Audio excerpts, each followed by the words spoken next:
Okay, guys, welcome to Crucial Clips. Thanks for tuning in. This next video coming up is going to be taken from Can't Pay Will Take It Away again. This time it's focusing on a Nigerian couple being evicted from a house of multiple occupation. They have 3 children, no legal status because the man came on a student visa. When the student visa expired, he overstayed and now it seems he's claiming asylum, but in the meantime, while claiming asylum, has no recourse to public funds, which means he has no help from the local council, taxpayers' money for housing, even though there's a little loophole around that. If they go to a charity, or I touched on it in the previous video, if you have children, the government or local council have a legal right to house you. But what you're going to see from the video here is once day the condition they're living in. Not as bad as the last video, but you've got 3 children stuffed into a house with other people, so that's bad already.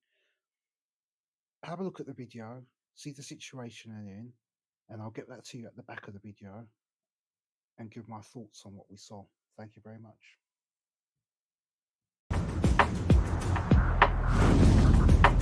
Increasing housing costs are pushing more and more families into debt. Nearly 8,500 families with children were made homeless in England during the first quarter of 2014.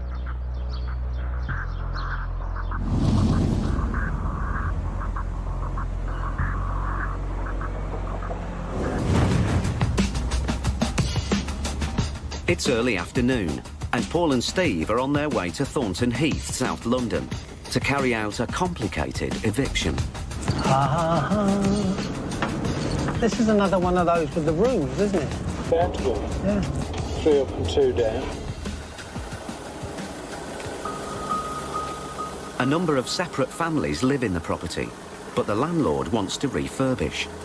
He's been through the county court and given them notice to end their tenancies. Oh! Were you expecting us? Some residents have already moved out, but 2 sets of tenants remain. Now the landlord has been to the High Court to have them evicted. Today. The High Court enforcement agents, we have an eviction order. Yeah. For 3 rooms here, but yours is one of them. Yeah. So our procedure is that we allow you an hour to get your things together so that you have to move out. If you need to come back to get the rest of your stuff, you'll have to make an arrangement with the landlord. You have to leave today. We spoke with the solicitor, which they said we need to leave in 2 months. Well, this is dated the 29th of September, and this is a High Court writ of possession. So whoever told you that either didn't know the truth or they were lying to you. Is there anybody else likely to be in here? This one? I got his number. I think we need to ring him, yeah. Paul and Steve are anxious to find out if anyone else will be affected by the eviction today. Do you have a partner there as well? Yeah, it's my wife. All right. We have a letter for you as well. Yeah. Have you got children? I got 2. 9 times out of 10, if it's a multi-occupancy house, there's always children involved. There was 2 little ones, and the lady was pregnant, expecting another. And it's so difficult because you still got to do your job. You'd probably qualify for emergency housing from the council. No, because we got a problem with the immigration. Is there a query over your immigration status? Yeah, because I didn't do the English test, so I'm not allowed to work at the moment. With 2 young children, Paul is concerned that this family may be at risk of being out on the streets with nowhere to go. They need to go to the council for help. You need to get your stuff together within an hour. Have you got a car? No. How far away is the council office? We need to get our stuff this or not. Only the emergency stuff to tide you over for a few days. But we have a son. We have a son coming from school, and then he's handicapped. Where are we going to He's tell going to him? special school. They have to bring him back here. Yes. I don't know where we're going to go. Well, can one of you go down the council and the other one wait here for him to come back? What time did children get back? 3 o'clock? 4? They're booking 4:30 p.m. It's now 2 o'clock. Paul knows that if they both wait in for their son, they won't make it to the council's housing office before it closes. We need to start packing. One of you needs to go down to the council office. That's probably you, wouldn't it? You haven't got a social worker or anything? No. The landlord's agent turns up to check on the eviction. I came here 2 months ago. I told you the situation. How long have you known you've been evicted? Almost 4 months now, you know. You have 2 options, yeah? Either you go move out voluntarily, or they have to kick you out. No, I spoke with them because I got handicapped boy as well. I understand and I sympathize with your situation, but you've known for long enough. I just want to make one thing crystal clear for you guys, yeah? So it's all clear. This guy has known from the last 4 months. No, it's okay. Yeah, you know, it's of no consequence. he's not eligible for any government support or anything. Stop them what? Pardon? Stop them what? Okay. What are you saying about They're not eligible for any support. Okay, So what is that? they will have to house the children. Okay, see ya.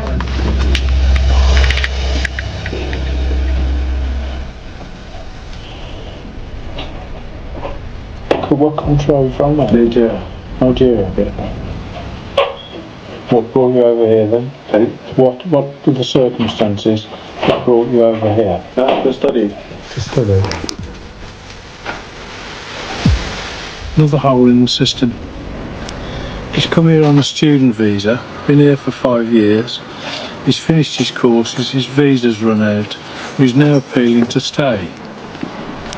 During the period of the appeal, he's not entitled to any financial support from the government. He's left now in the situation, he's got 2 young children, so the council have got an obligation to house the children and to pay for the children's roof over their head, but not for the mother or the father. But he doesn't seem to want to get his arse into gear and get down to the council.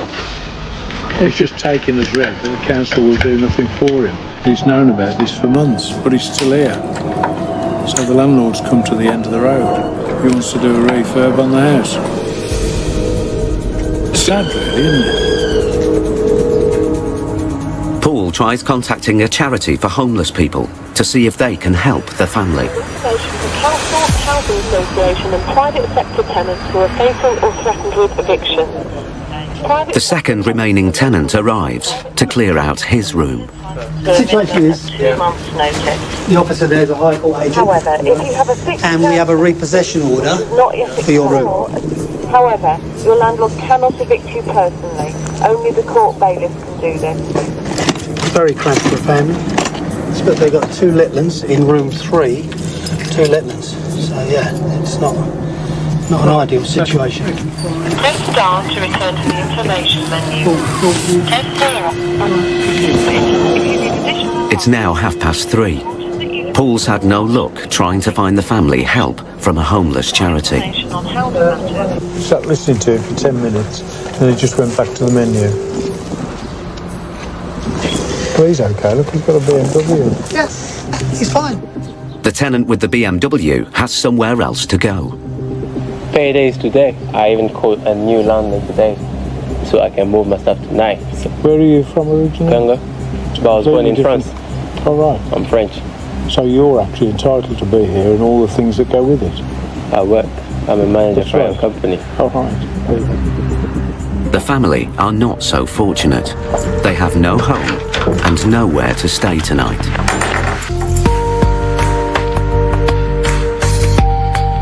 Yeah, that's kind of sad for them because it seems like right now they don't have nowhere to go because it seems like I can see the bailiff just changed all the locker, but they're still stuck in there.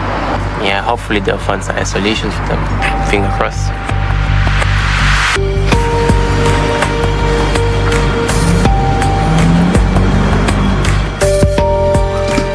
The family now have just 1 hour left to go to the council's housing office before it closes.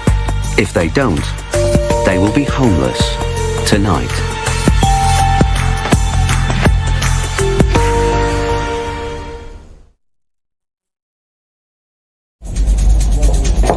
Yes, sir. You need to be at the council. That's the important thing now. Unless you've got somewhere to stay tonight. I got what you're saying. What I'm... you say you give me the number of those... I've tried. It's a waste of time. It's just a telephone answering service. Because you say you give us 3 hours. I'm just pleading, because of my son is coming as well. Yeah, okay. But we've got to be out by 5 o'clock. I've said, have you been in touch with the council? He said his wife's rung the council, but they don't want to know. But we know from previous experience, if they turn up on the doorstep with the paperwork, they'll have to do something for the kids. He doesn't know where he's going to stay tonight, but they've had 2.5 hours now to actually get their head around the problem, and they haven't, so there's only so much we can do. We've done everything we can. I was a bit disappointed with the response from the charity, but they must be overwhelmed as well. It's now gone 4 o'clock. The family's son has returned from school. They are running out of time to get to the council before the housing office closes. Can we still come back to pack our things later? Not today, you can't, because I've got to go somewhere else. If you ring me... Because we still have some... No, I do understand. Stuff, the toys, everything I is understand. still upstairs. We've called the cab, actually. Okay. All right. There's a taxi on its way for them. So they've obviously got somewhere to go. Yeah, let's go.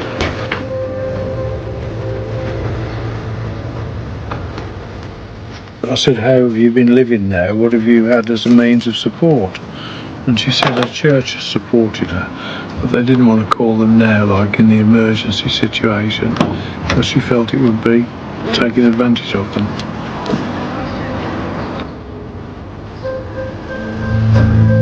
Do you know where you're going to go tonight? No, just go to stay somewhere. You don't know where? Yeah. With a friend or family? Maybe family. Couldn't get to the phone. To your family? Yeah, we couldn't get to there. So where'd you go now? We just go because they asked us to leave this place, so we can't stay there. Yeah. So where is he going? He's taking us to hospital. Hospital? Yeah. For your son, or why the hospital? No, just because at least we can stay there in the reception area till sometime. You're going to wait in the waiting area at hospital until you get through to your friends? Yeah. Thank you.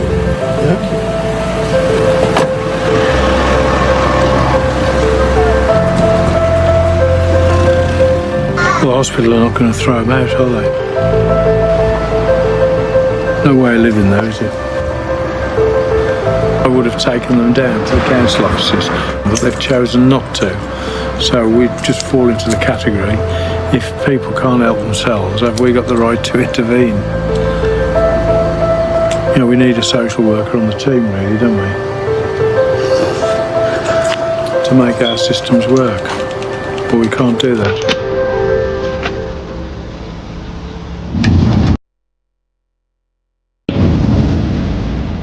The Money Advice Trust has said the UK is in danger of falling into a rent debt crisis. The number of tenants falling behind with rent payments has more than doubled over the past 6 years.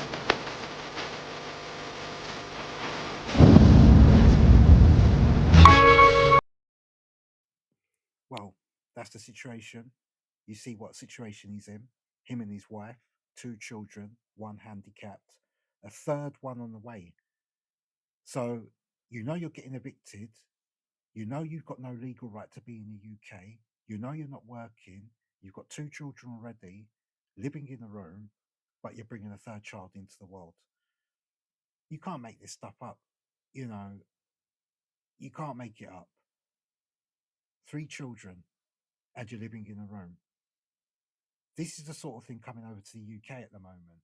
And that's why the student visa is a scam, because he's come on the student visa. He's telling the bailiffs it's because he failed an English test. It's not because he failed the English test. It's because he came on a student visa. He's most likely applying for asylum now, which means he's going to be perpetually in temporary accommodation. It just doesn't make sense. The other point I would like to point out is, you saw there was a second man, the one who had the white BMW, acting like the big shot. You know, he's a French citizen, originally from Congo. He's found somewhere already. Don't take those sort of people seriously. Look where he's moving out of. Look where he was living. Mr. Big Manager. These guys are the guys, they'll be driving around in a nice car, living in a tiny room somewhere, which is disgusting. You know, so don't take those sort of guys seriously. I'm not going to have a go at him too much, but yeah, he seemed like he was a big shot. You know, you're not a big shot. He's saying that he's French. That's the other thing we've got in the UK at the moment. You've got a lot of African and Indian, Pakistani who've got their citizenship in Spain, Greece, Italy, those sort of places, France, and then they came over to the UK when the EU citizenship was okay. They haven't achieved anything in France, Italy, or Spain, and they're not achieving anything here. They come here, do menial jobs, live in that sort of accommodation, maybe driving a nice car, rented or financed. That's it. But the main point to take away from the video is, once again, this is where the immigration system is failing, because really these guys shouldn't be here. I mean, he came on a student visa. It's time to go home. Better still, he should have known that. I think what's disappointing to see that they're having 3 children. You saw how upset they got when the landlord's agent started pointing out that they have no recourse to public funds, and she started saying, so damn what. A lot of you are coming here to put yourself in embarrassing situations. A lot of Africans are coming to the UK to put themselves in embarrassing situations where you have to go begging the council for housing, begging the council for food, begging the council for clothing. Man, stop coming over if that's what you're coming here to do. Claiming asylum isn't all a bed of roses. In the long term, you're not going to achieve anything in the UK coming here on that status. It's hard. But anyway, look, I'm not going to rant on too much because I can go on for ages. But in my next video, I am going to be using another example of an eviction of a foreign citizen who starts claiming racism, even though he hasn't paid rent. And once again, you'll notice way more children than what they should be having. Seems to be the trend. Have a load of children. You don't know how you're going to pay for them or how you're going to house them. Everyone's racist. The system's racist where that can't be done. Anyway, look, thanks for viewing the video once again. I think I'm getting a little bit better at this and more confident talking. But anyway, see you in the next video, and thanks for watching again. See you later.